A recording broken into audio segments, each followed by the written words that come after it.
Now I'm at f4 and a 30-second shutter. I am wasted. Today we're going to be comparing the three basic camera settings, aperture, shutter speed, and ISO, to being intoxicated. This is camera basics done different.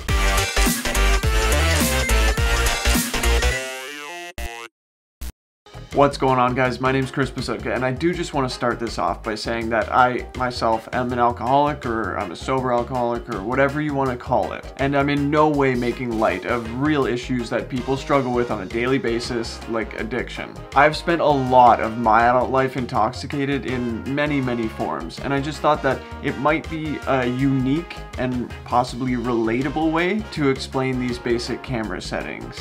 Alright, let's begin. Aperture first. Think of aperture like an eye, only in reverse. So the wider it opens, the less you're gonna see, the less that's gonna be in focus. So we're gonna be using this lens today for our examples. It's the 24 to 105 f4. It has an aperture range of f4 to f22.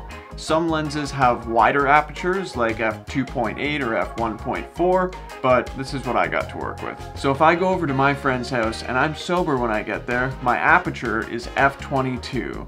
The smallest aperture, the greatest depth of field. Everything is in focus. I can see clearly. We crack open some brews and we start drinking.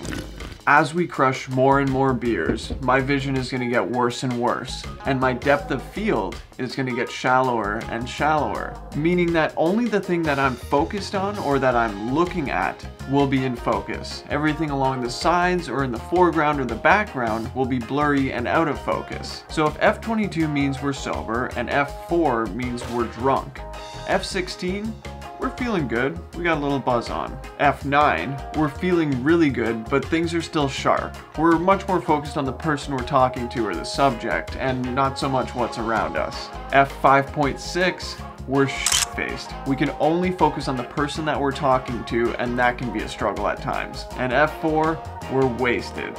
It'll be very hard to focus on anything accurately, very hard to articulate ourselves, and to nail focus. Okay, so let's do a quick recap here. F22, we're sober. As we start working our way down the stops to F4, F20, 18, 16, so on, all the way down to F4, we become more and more intoxicated, and it becomes harder and harder to nail focus. Alright, so the one thing that we need to keep in mind is that the wider we open that aperture, the more light that's going to come in. That's why super low apertures like 2.8 or 1.4 are great for night photography because they let so much light in. And the opposite for f22. Super small aperture, great for bright situations, big landscapes, sunsets, stuff like that. Think of it like glow. The more you drink, the more intoxicated you become, the more glow that you feel, the more light there will be. Make sense? Alright, I hope so. Okay, let's move on to shutter speed now.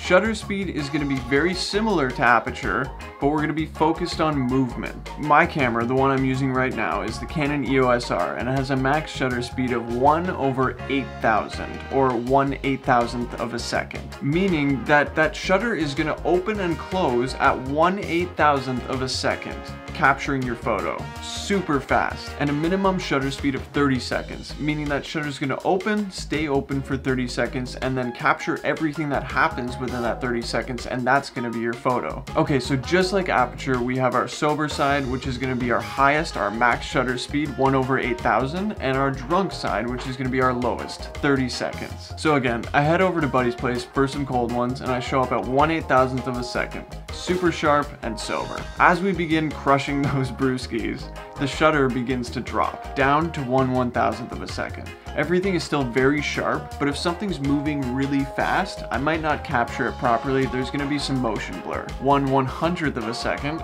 feeling great, but got to keep the camera steady. A stationary subject would help with this as well. Down to 1/10th of a second. Pretty tipsy now, a lot of motion blurs happening. You can capture stationary subjects, but you really got to keep that camera steady. 1 second, shit-faced.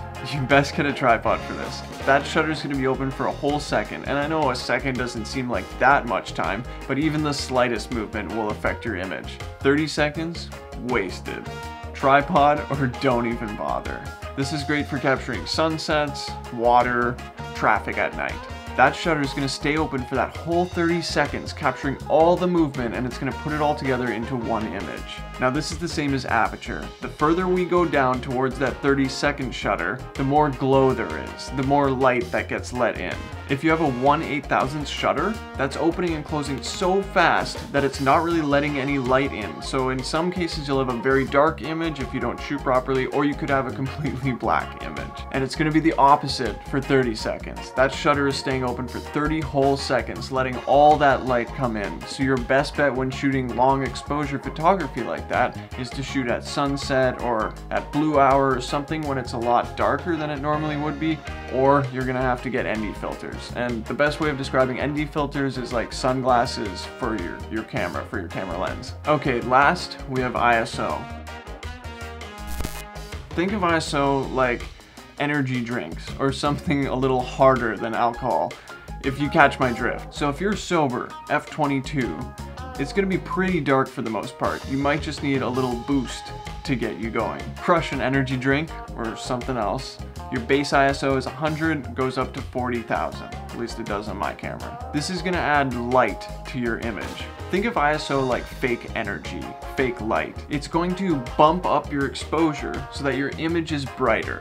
I want to clarify here, this does not mean that your image is going to be clearer or sharper. The more energy drinks you drink, the noisier your image is going to become, the more kind of grain is going to be a part of your image. So even though you can see better, you're not seeing clearly. Best practices are to set your aperture or shutter speed first, depending on what you're capturing and how you want to capture it, and then add ISO if needed. All right, we're going to hop outside where there's a little bit more space, and I'm going to show you how these all work together in an example. Let's do it. Okay, so here's our example. I head over to my buddy's party. I arrive at f/22 and 1/8000. I'm sober. I have a few beers, and now I'm at f/11 and 1/1000. Starting to feel a little buzz now. I was a little bit late to the party, and I want to catch up to the energy that everyone has. So I crush a few energy drinks, 2500 ISO. I take some shots, now we're at f9 and 1/100. The energy drinks are starting to wear off a bit, so ISO 1000. Fast-moving things like people wrestling or running around are starting to become a little bit blurry, and my focus is being directed on the person I'm talking to. The rounds of shots have turned into drinking straight from the bottle. I'm at f5.6 and a 1/10 shutter. My energy drinks have worn completely off, ISO 100. I don't want to seem like I'm that messed up, so I put sunglasses on to help my vision. It's too bright out.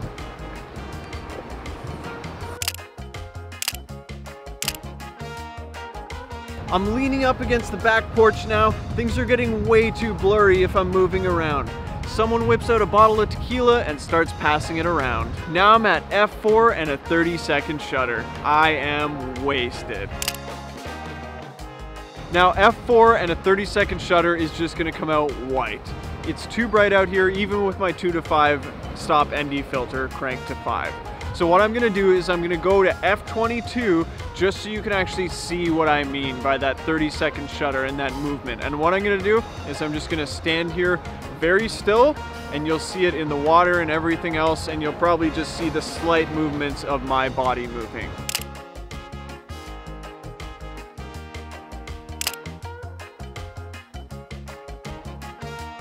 I have to sit down or else everything is way too blurry and I can't tell what's what.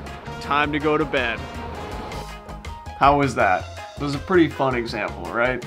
So do these settings make sense to you now?